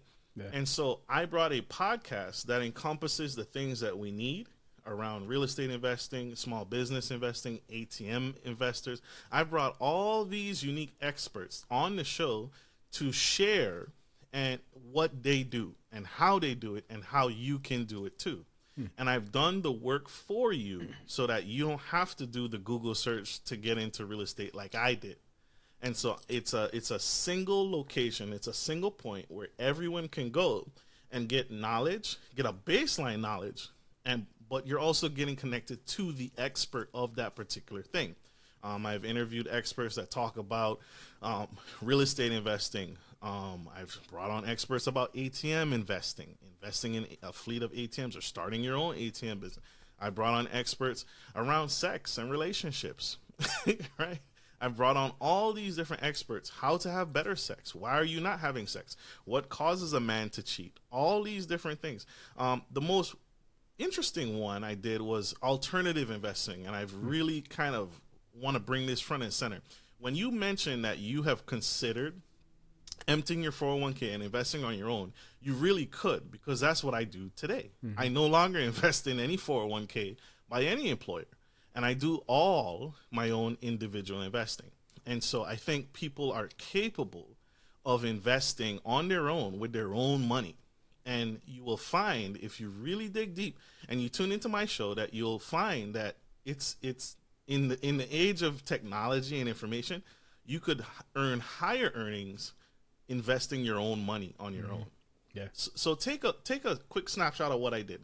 I took all the money in my 401k and I bought a duplex. So what's the money in your 401k when is that going to benefit you? That's going to benefit you down the road. But I wanted access to that benefit and that money now. And so I took the money that's supposed to benefit me when I'm 70 years old, and I invested it in a business that now produces passive income for me today. Right? And so I don't want the money when I'm 70. I want the money now. So I can now invest in other things. And that's how I've grown, and that's how I've lived. And I think more people are capable of doing their own investing versus leaving it in an employer's hands. Yeah. Because your employer don't care about you. Hence what we saw in COVID-19. And just for the record, you took the 20% hit with the early withdrawal in the 401k, correct? Correct. Yeah. Took the hit, but I'll take that hit every day. I'll take that hit every time. For the ROI portion of it. Yeah. Because once you pay that hit, it's done. It's done. The next year, you're good to go. You've paid it. You've moved on. You're still collecting rent. Yeah. So just in case anybody missed that, the idea of taking your 401k, cashing in, investing it now, doing whatever, going on a big shopping spree, snorting coke all summer, whatever you desire to do with your 401k, you're going to take a 20% hit. So if your 401k is worth $100,000, you're only going to take 80 when you're done, and then you're free to do $80,000 worth of whatever. But of cocaine, of coke, the old saying, the old joke of summer, summer in Vegas with a cocaine habit, you wipe out your whole savings. True. But so, one last thing about the 401k, or not even 401k, but taking your savings, making that leap, taking that plunge, just deciding this is what I'm going to try to do or actually do by that mindset. when you look at your circle, your surrounding, the people you surround yourself with, the team that I talked about in the opening that you're going to build, what's the first step? You decide today, tomorrow, I'm going to wake up, I'm going to withdraw my 401k, or if I left my job, I had the choice to make, I think it's 2 weeks or something like that, decide if I'm going to put it into an IRA or transfer it to another 401k or just cash it on out. You make the decision, tomorrow I'm cashing it out. After you make that decision, what should be your first step or your next step? After you cash it out, there's a lot of pre-work that needs to be done before you cash it out. But after you cash it out, the next step is to perform the action, right? You don't want to linger. You don't want to sit very long, because now that the money is out there and it's no longer investing, it's not being invested. The longer you sit, the more that money falls behind. So whatever it is you intended to execute needs to be executed expeditiously, because that money is now being outpaced by inflation. Yeah. I think the national average of inflation right now is like 4 or 5%. And so, and I come from a background of finance, so I want to make that clear. I'm not just giving you random things. That I worked in finance. I taught, I mentored, I helped people with loans and debts and debt instruments and credit cards and debit cards and that thing. So I come from finance. The worst thing I ever saw was a grown man. He came into the bank every single month, and I'm gonna try and blow through this. This man came into the bank. Every older gentleman, retired several decades ago. Every first of the month, he would withdraw all the money in his checking account, because he's had his Social Security, his pension, all deposit in the same bank account. He would come, take out all the money, pay all his bills. We wouldn't see the guy again until the next month. Well, one month, he came on the first, withdrew all his money. Couple days later, he comes back to withdraw more money, because he had paid all his expenses, but there were still expenses that he had not paid. And he came back to withdraw from his account, and his account was zero. So what happened was, and it was sad to see, because the man broke down crying, and he's this man is in his 70s, 80s years old. Inflation had caught up with him. And inflation had finally caught up to him, where now his expenses had increased past the money he was earning in his retirement, his Social Security, and his pension. And it was the saddest thing. The man broke down crying, and he now has to consider rejoining the workforce after not working for several decades. And so when I saw that, I give that advice to you all. Whatever you do, if once you take that money out, execute it. Go after it. It's better to take the chance on yourself, because you're worth the investment. Because once that money is out of there and it's no longer making you money, it's losing. The value of that money is losing its power. It's buying influence. So you need to use it, and you need to expeditiously execute on whatever it was that you had planned to do. That's the best advice I could give you. No, that's great advice. And the thing I'm thinking of, and was thinking the entire time, is also have a backup plan or that cushion. So back to the $100,000 401k example that swings down to $80,000 after taxes and early withdrawal penalty. You're left with 80, and let's say your cost of living is $1,000 a month. Well, maybe whatever your venture is, you tuck away $1,200, $2,400, $3,600 out of that $80,000. That no matter what, I could pay my bills for 2-3 years, and the rest you can do whatever you want. Is that good advice, or would you have another type of backup plan? So I don't. I told you I'm very you're way up here. all in. Yeah, I'm all in, right? So I'm all in. So I'm not dismissing what you're saying. What you're saying is solid advice to have a backup plan. I am burn the ship. Right? Burn the ship. Go all in to whatever it is you want to do. Because again, if you have that $12,000 stashed away to live off of, and then you have a plumbing issue that costs you $12,000 and it backs up both your duplexes, what do? Do you sit there and say, well, I can't fix that duplex? No, I mean, granted, you have the other remaining money, but I'm all in. I'm really all in. And that's kind of the Grant Cardone strategy. I've never read his book, but he doesn't believe in savings. And I'm not saying I don't believe in savings. I do believe in having a cushion, but my cushion is very small. Yeah. Because my passive income has grown to a point where any unknown expenses are covered by the passive income and not necessarily by the savings that I have. Because the money sitting in a savings account or a money market account isn't earning much. And so I don't have a whole lot of savings, and that's by design. I have a lot of investments where my money is earning me double digit returns, right? I have a lot of money invested.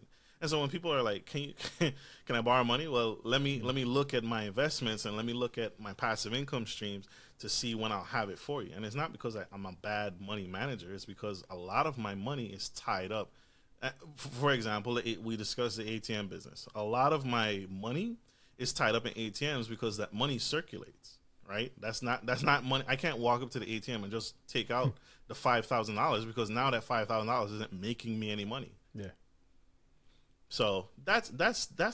Mm-hmm. What you said is not wrong. I am. If you're looking for the guy that's going to advise you to take that $12,000 and put it to the side, I am not it. Gotcha. Talk to Dave. Talk to Dave. Talk to Dave. Let Dave do a spreadsheet. And there's like 2 people in this world that get that joke, but let's Dave do a spreadsheet. All right, Marcus. So that's the end of the Q&A, and now I'm going to move to my favorite segment with my guest called First Thoughts.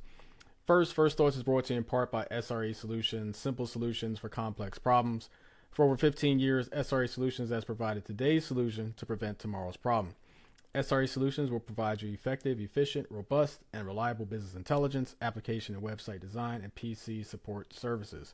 For more information, check out their website at www.sresolutions.org.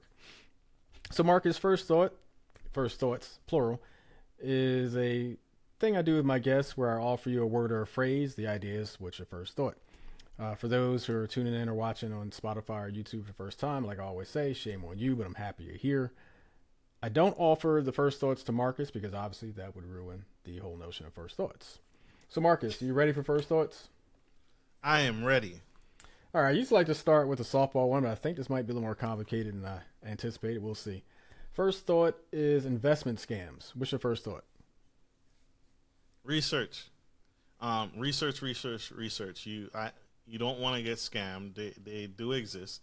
You don't want to be the and I've had people try and invest with me. If you have someone that's eager to take your money, they're probably a scam, right? I push back on people that want to invest with me, and I say, let's sit down, let's have a coffee, let's talk, let's get to know each other a bit. If you find someone that is very eager to take your money, that should be a huge red flag. There should be a relationship. We should talk. We should converse. We should get to know each other. I should meet you face to face if that's even possible, whether it be FaceTime, whatever. And a period of time should pass before ever giving anyone some money. And so I think people have earned a trust with me because I don't want to take your money. I'm very slow to take your money when investing. So if that's what comes to mind. Gotcha. No, that makes sense. I would think anybody eager to take anything from me. I don't care if it's money, time, whatever. I need to know why you're eager. I need to feel the eagerness myself before I go do that at all. So next first thought, and I can explain it if we need to, the 70% rule. What's your first thought? It's a good rule. I think your investment is going to evolve over time as you grow. So I used to do the 70% rule. I have now my as I shared earlier, a lot of my money is tied up in investments, so I don't have as much in savings or anything like that. I have more, so I'm more in like the 80-90%. Okay, that's okay. so for the people at home, so the 70% rule says you shouldn't buy distressed property for more than 70% of the home's after repair value. In other words, how much the house will likely sell for once fixed minus the cost of repairs. And so Marcus, in case you missed that, said he goes up to 90%. Again, high risk guy over here. I have a high risk. Yes. So 90% that's the name. That's the name of the game, though. Yeah. I mean, so let's money dive in on that. You're not prepared. Yeah. Don't invest money you're not prepared to lose. Gotcha.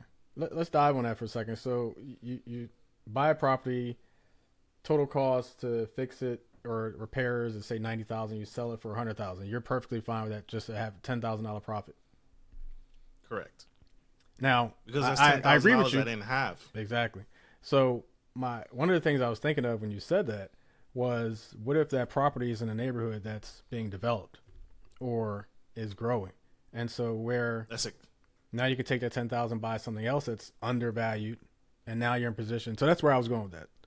But yeah, that's interesting. So That's where my duplex is right now. My duplex is in a growing. So right next to it, like literally, there's a gated community apartment complex right next to my duplex. mm-hmm. And so what I'm waiting for is for them to want to expand because there's a huge list of people that need places to rent. They need places to live. And so what I'm waiting for is I'm sitting here clipping my coupons with my little 10,000, and I'm waiting for that apartment complex to reach out to me to say they want to buy my building. Yeah. So if it means taking a smaller return, yes, I'm okay with that because it's money I didn't have beforehand. Yeah, absolutely. And so last first thought, illegal drugs versus legal drugs. And then the idea here, and I usually don't expand on those, but the idea I'm thinking of is the cannabis versus alcohol. What's your first thought? My first thought is legal, right?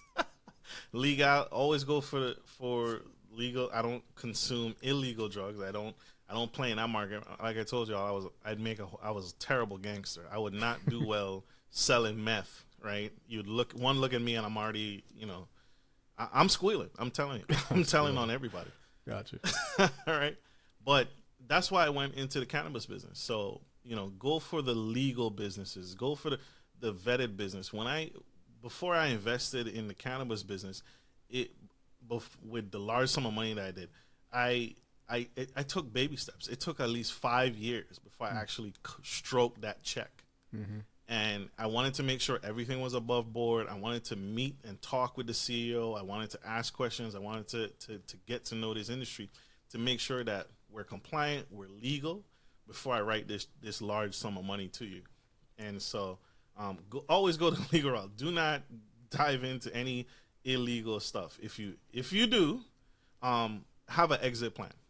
Have an exit plan.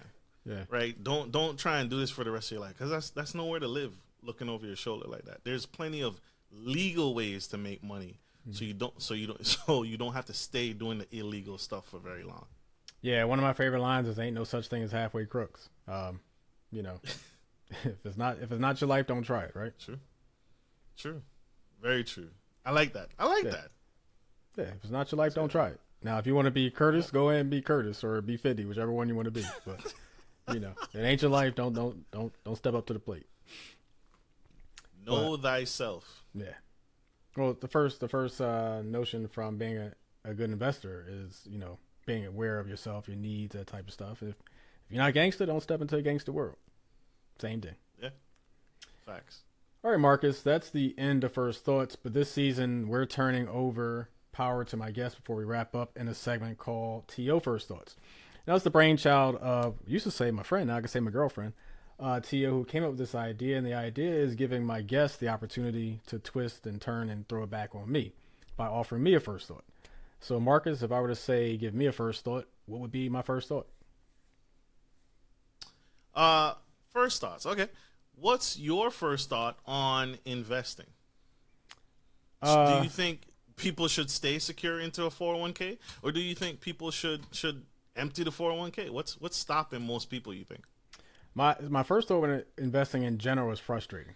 I've been investing in stocks for a long time, and the market is, and I'm not an expert on the market, but I'm kind of really in tune with what's going on with the market. In tune in a way that the volatility is frustrating, because they're like a kid that, or a dog that sees a squirrel, right? Anything can set the market going up and down. And sometimes it's really inexplainable. You can have a great jobs report and the market crash. Like, wait, isn't that good? Or you can have, a company report that they made 40% less than they expected, or the Wall Street predicted them to make, and the stock goes up. And so and then you have short selling, you have all these different concepts where people make money off of failures, essentially. And so to me, the stock market is one of those things where you got to find a lane, right? Kind of like diving all in that you talked about, in order to really get into the channel, if you will, with the river analogy, diving into the channel that actually can be profitable to you. Because if you try to dabble in too many sectors, too many industries, you'll just be floating around into 1%, 2%, 3%, whatever you do. My mentor from high school, who worked for Morgan Stanley, Dean Witter, not promoting them at all, gave me advice back in the day. He said, invest in things that interest you. So if you're into business intelligence, invest in AI. You know, if you're into sports, invest in not just sports teams or sports marketing, but the agencies or different things. If you're interested in the economy, look at, you know, different things. I invested in a company called the letters were T&H years and years ago. I think I bought them around 40 something, and they popped up to 180 at one point. All they did was take corn and process it for ethanol. That was their sole thing. And so, you know, things like that. I always tell people when they ask me, what do you do with investment? Invest in things you're interested in. Because one, you'll actually pay attention to it. Two, you'll research it because it interests you. And three, you might actually learn something more than you thought you already knew about the thing you're already interested in anyway. Whereas I don't know crap about anima, or I don't know crap about NASCAR or cars for that matter, outside of doing my own tune-ups. So I'm not going to invest in Ford, or I'm not going to invest in some of the companies that make their parts, because that doesn't interest me. I don't know whether this is a good thing for this industry or bad for this industry, but I can tell you about green energy and I can tell you about IT. So I'm going to invest in those areas. But that's my first thought. Good. And as far as That's the 401k side, here's what I'll say about 401k. Don't, you know, you get fired, you get laid off, you change jobs, whatever. You have an opportunity to do whatever you want with your 401k. You have a window. I think it's 2 months or a month. I can't remember. If you are thinking about doing something with that money, like you said, then sure, cash in if you're young, or if you're at the age where you really have no problem with working until you're 60 or 70, then go ahead and cash it in, do what you want to it or with it. Some people say if you have debt accumulated, go ahead and take that money, pay off the debt. Kind of smart. Some people might say that to be able to go to your next job, make that money, not be paying off debt. Yeah, that's true. But like you said, if you have no plan, leave it in there. There's no sense in taking a 20% hit just to waste the money away. Take trips, buy new clothes, buy a car. It makes no sense. At least do something with it, whether it's paying off debt, whether it's investing, anything, other than just going and having a coke habit in Vegas for the summer. So that's my first thought. Great first thoughts. Great first thought. I love how you expounded on that. I love how you, do something with the money, y'all. Don't sit there and don't do something productive with the money. Yeah. Don't sit on it. Don't. Invest in yourself. You are your best investment. So absolutely. But yeah, like I said, best advice I got with investing is invest in something you're interested in. Just because it gives you that foundation for wanting to know more, wanting to care about it, you know, seeing news randomly pop up in your phone like, ooh, let me go check the stocks, or let me go check this. Whereas if it's something you have no idea about or don't care about, you're like, yeah, okay, whatever. It's not going to do well. You're not going to do well. Yeah. If you're a gamer, invest in the industry, right? There's a big Shark that just bought a esports team. Yeah. Invest in what you know. Invest in what you enjoy. I will tell you, and we're about to wrap up, but I will tell you, the GameStop thing that they did during COVID, where they got together on Reddit and just exploded that stock, and so many people made money off it before they called a halt to it. I wish I was in that. I really wish I was in that. I mean, I really wish they would just do that, period. Just once a year, just inflate a stock just for no reason. I would love to see that happen. Exclusive, yeah. Everybody, but it also showed us that how much control they have, right? Because they were able to shut it down and put a stop. Or who knows how high that would have went. Oh, right? Yeah. So the guys at the top are like, whoa, put a stop to this. Let's shut down Robinhood. Let's shut down the whole thing and let this settle out so we don't make – but there was a lot of people that made a lot of money in that one, and it was self-induced. Just like you said, investing in stocks is a very volatile industry. Mm-hmm. So, Yeah. All right, Marcus, I want to thank you for stepping in Dave's head. Before I let you go, as I do with all my guests, I'll give you an opportunity. If there's anything you want to talk about or promote, feel free to do so now. Absolutely. Shout out to. So if you want to seek me out, you can find me at my name, Marcus Norman. I go by Marcus Norman on all social media platforms. If you want to connect to me, I'm on www.gentlemanstylepodcast.com. Right, and that connects you to all my social media platforms. We're on Spotify, iHeartRadio, Ghana Radio, YouTube's, Facebook, Instagram. We're on all social media platforms or Spotify, wherever you get your podcast from. We're on Audible. So we are everywhere. So gentlemanstylepodcast.com. Gotcha. Appreciate it. And once again, thank you for stepping in Dave's head, and good luck, great luck, I should say. If you believe in luck with all your investments, and if any of that advice, please reach out to Marcus, because, listen, I can talk to you about football and all that stuff, and cooking, tacos, all that stuff. But my man Marcus, he can talk to you about investing and high risk investing, because that's all he does. All right, Marcus, take care, man. Super dope. Pleasure to have you. Thank you, man. Yes, sir. Appreciate it. My absolute favorite segment of my podcast is my GRIN, which stands for Great Reason to Be in Love with Now. This GRIN is going to start in a not so good place. Hawaii, beautiful island. I hope to go there someday, spend 2 weeks there, just have an amazing time. Hawaii endured devastation from wildfires a few weeks back. And I'm thinking it's probably a month or so at this point. It's a couple weeks. But unfortunately, but not unexpectedly, part of the post-fire recovery, assistance, first aid, campaigns, or not campaigns, I got campaign stuck in the head, tasks, if you will, assistance, if you will, became political. Amid politics, an actual tragedy happened.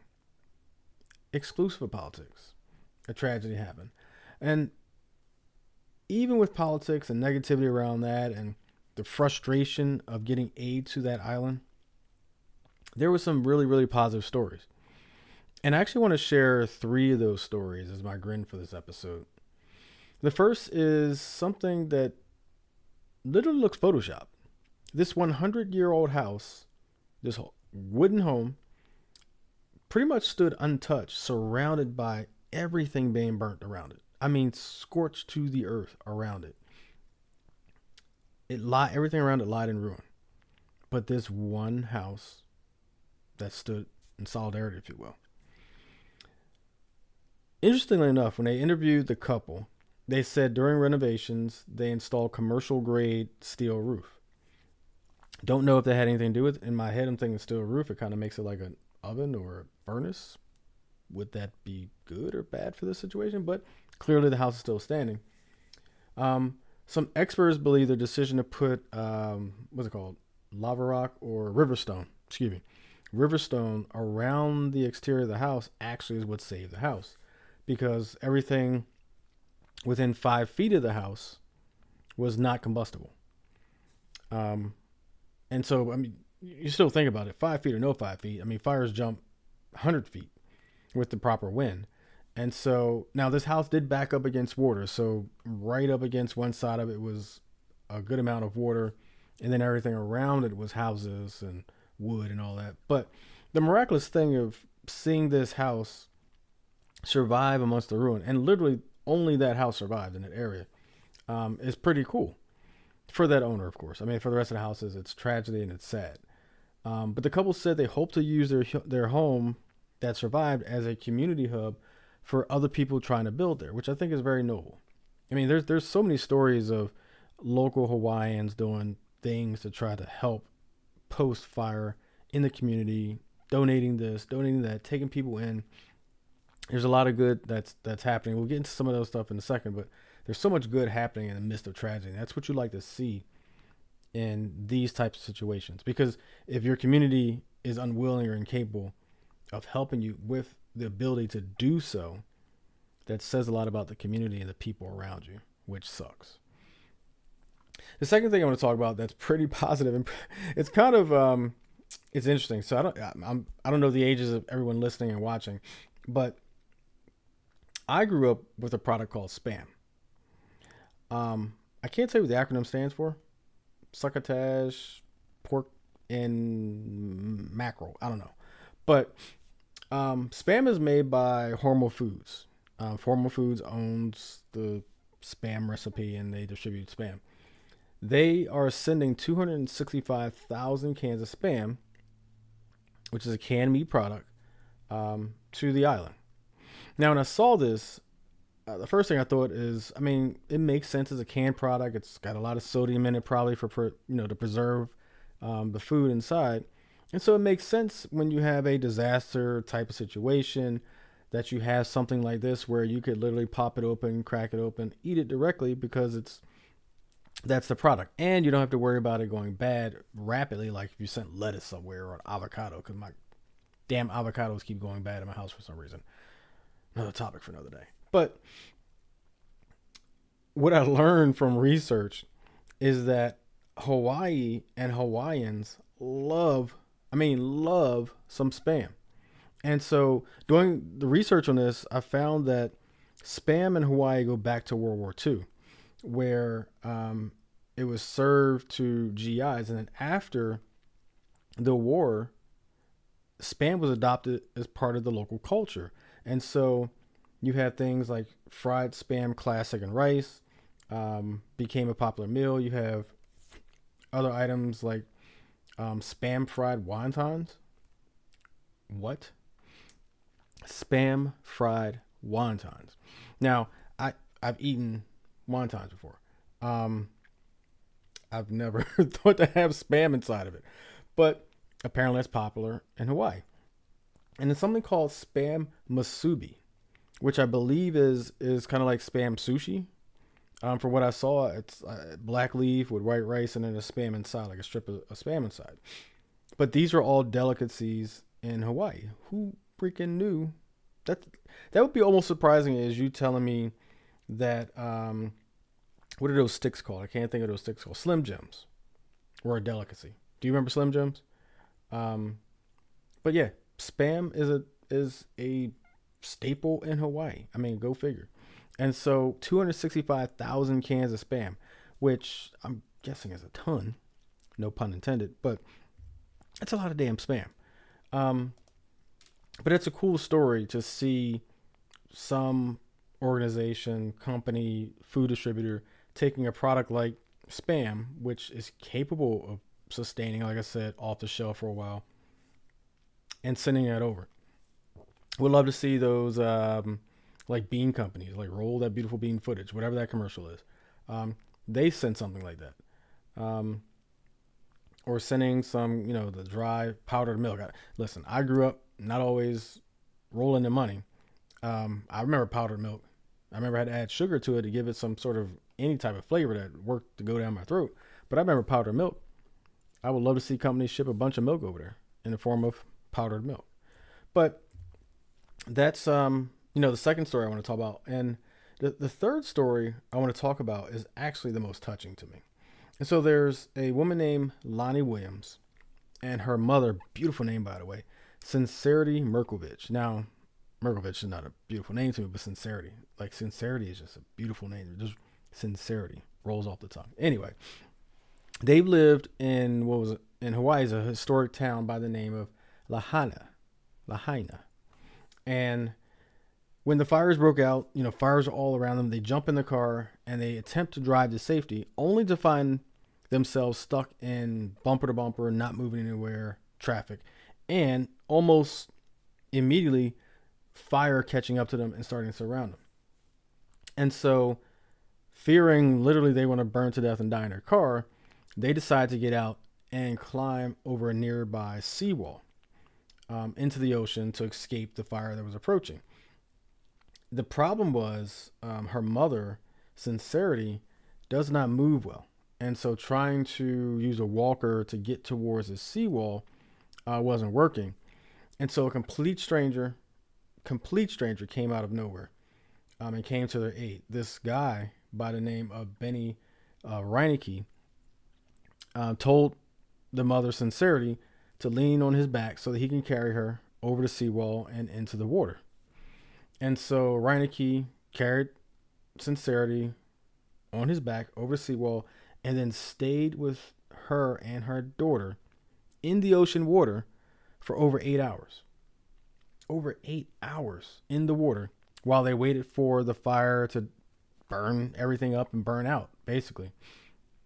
And so they asked him, so the cool thing about this story is kind of like, okay, we survived.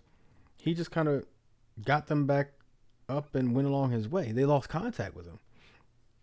And so I think it was Good Morning America. I'm not sure. Some local, one of those shows, Good Morning America Today, one of them, heard about the story and got them together. And they asked him, why did you do this? Here's a quote that he said. There's no way morally I could just walk past that and just save myself. It's just not hard. It's just the way my algorithm is in my head. No way. First of all, he said algorithm. So he already won me over because he's talking about math and sciences and all that stuff.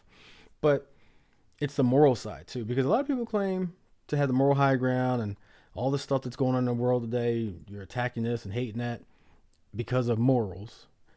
But this is actually what morals is about. This is actually what good humanity looks like. This is what every parent should be using as an example for what to do, how to act, what morals really are. And the positive stories that I found about Hawaii, for some reason, just Hawaii, as I was planning this episode, Hawaii popped into my head. And I said, I got to find some positive stories out of all that terrible loss and terrible death and just tragedy. There had to be some amazing stories in Hawaii. I stumbled onto a conversation someone had about the meaning of aloha, which is this: living in harmony with the people and land around you with mercy, sympathy, grace, and kindness. And they were talking about how the fires had really restored the fabric of aloha in Hawaii, because neighbors being there for neighbors, strangers being there for strangers. Didn't matter where you're from, what side of the island, what your race, your background, your sex, your education, how much money you had. If you were Hawaiian, you were people in this community, we got you. We're figuring things out. Was it a perfect story for everybody who survived? Did he get everything needed when they needed it, how they needed it? No. But in large part, the people of Hawaii, the community, exemplified aloha in their actions, their behaviors, and how they had the back of their fellow neighbors. That's what's important. We can't talk about moral foundations and not have that very principle of aloha within us. From a red house surviving amongst all the carnage around it, standing tall, to a company having the ability to send aid in the form of non-perishable food. Something, 265,000 cans, may seem small to them, but it's huge to that community. To a stranger helping a stranger survive and live to see another day. That's what aloha is about. If we could only bring that concept to the mainland United States, if we could only get rid of the hate that exists here, the hyperbole that I talked about earlier in this episode, the greed, the power, or the greed of power. If there's only more aloha, this country, this world, might just be a little better place. Just a thought. I want to thank Marcus Norman for stepping into Dave's head and just having a really great conversation around entrepreneurship, investing, dumping in that 401k, cashing in, and just putting it all on the table, just shoving every chip into the table and saying, I'm going to build my future my way. I'm telling you, it's something I've considered. Check out his website, www.gentlemanstylepodcast.com. You can find him on Instagram at Gentleman Style Podcast. You can find him on YouTube, Facebook, Spotify, YouTube, Facebook, TikTok, Gentleman Style Podcast. Support our sponsors, Digga Movers, for all your safe and swift moving needs, local and long distance. An insured mover will get it there safely every time. And check out SRE Solutions Inc. Simple solutions for your complex problems, whatever you need. PC support, business intelligence, website design, hardware and software, network installations, and so much more. Check them out at www.sresolutions.org. And if you're interested in sponsoring on Dave's Head, reach out on any of my social media and we can definitely make it happen. And if you're interested in supporting my campaign for Eastern Regional Director Publicity, check me out at ewingsforexcellence.com. That's ewingsforexcellence.com. So growth, entrepreneurship, and Alohas. All great reasons to be in love with now. That's all for this episode of Dave's Head. New episodes released on the second and fourth Friday of the month. For all things Dave's Head, check out our website at daveshead.card.co. Subscribe to watch new episodes on YouTube or Spotify video, or to listen via your preferred podcast player, go to anchor.fm/Dave's Head Pod. Thank you for watching or listening. As always, enjoy life, because life should be fun. Take care.